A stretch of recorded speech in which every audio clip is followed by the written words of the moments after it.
제가 오늘 말씀을 묵상하고 처음 든 느낌은 이거였습니다. 늘 그 자리, 또 제자리, 이런 생각이 들었습니다. 왜냐하면 오늘 말씀은 어제까지 묵상했던 이 남유다의 요아스 왕이 통치할 때 같은 시기에 북이스라엘을 다스렸던 요아스 왕에 대한 기록입니다.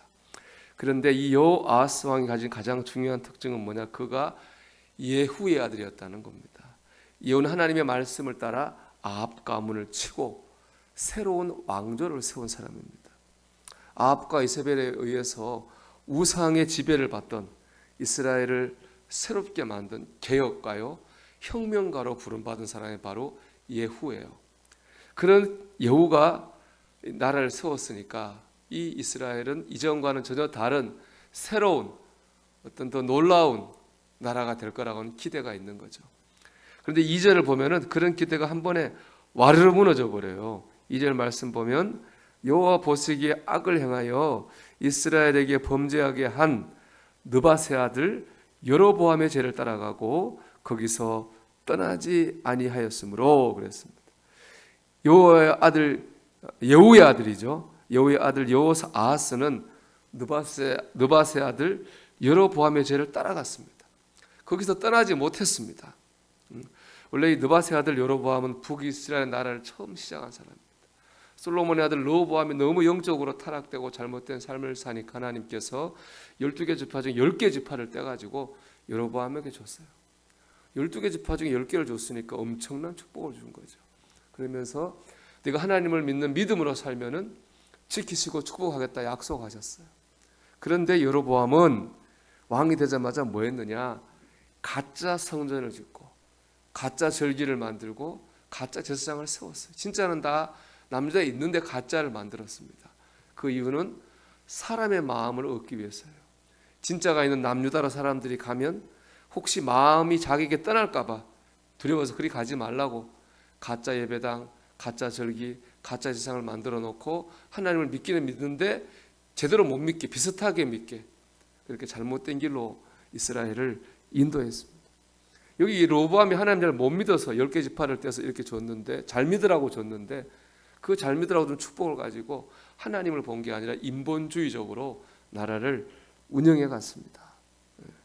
그 위로 이 이스라엘의 모든 왕들은 다 그 느밧의 아들 여로보암의 길로 가는 인본주의적인 왕이 되었던 것이거든요.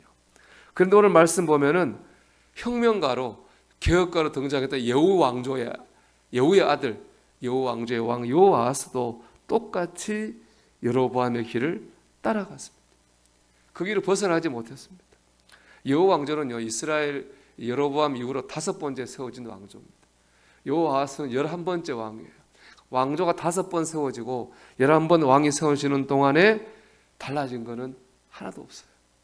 늘 여로보암의 길로 간 거예요. 그러니까 늘 그 자리고 또 제자리에 있었던 것이죠. 이것이 바로 이스라엘의 현실이었던 거예요. 저는 이 이스라엘 현실 속에서 오늘 우리 모습을 보게 됩니다. 올해는 좀 새로워질까?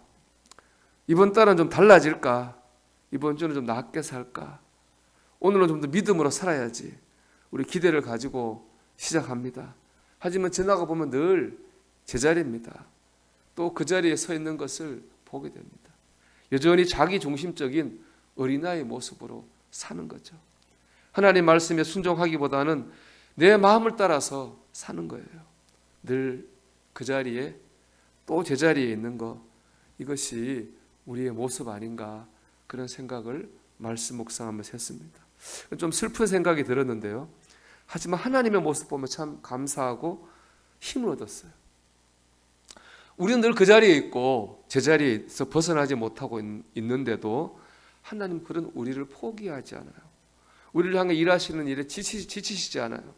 오늘 말씀 보면 여로보암의 길, 잘못된 길로 가는 여호아스를 깨닫게 하시려고 하나님 먼저 매를 들어요. 아람 왕 하사엘과 그 아들 벤하닷을 통해서 이스라엘이 지배를 받게 해요.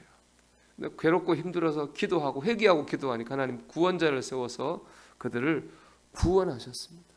이제 하나님께서는 때로는 매를 드시기도 하고 때로는 구원자를 보내셔서 그들을 믿음의 바른 길로 가도록 인도하셨다는 것입니다. 이끄셨다는 거예요. 비록 늘 제자리에 있어서 하나님 마음을 아프게 했지만 하나님은 포기하지 않고 지치지 않고 그들을 은혜의 길로 바른 길로 인도하셨다는 것입니다. 사랑하는 여러분, 늘 그 자리에 서 있고 또 제자리에 서 있는 나를 바라보지 마시고 나를 포기하지 아니하고 인도하시는 하나님을 바라보시기 바랍니다. 우리를 향해 역사하심에 있어서 지치지 아니하는 하나님을 바라보시기 바랍니다. 그래서 우리가 다시 한번 힘을 내서 이렇게 결단해야 되겠습니다. 오늘은 어제보다 더 나은 하루를 살리라. 더 순종하며 살리라. 더 기도하며 살리라. 더 사랑하며 살리라. 더 겸손하며 살리라. 더 섬기며 살리라. 더 감사하게 살리라. 우리가 오늘 결단하면서 하루를 시작하기를 소망합니다. 우리가 힘을 내서 믿음으로 나갈 때에 하나님께서 역사해 주시고 인도해 주실 줄로 믿습니다. 오늘도 우리를 사랑하시는 하나님의 은혜로 더 풍성하고 충만한 하루를 살아갈 수 있게 되기를 주님의 이름으로 축원합니다.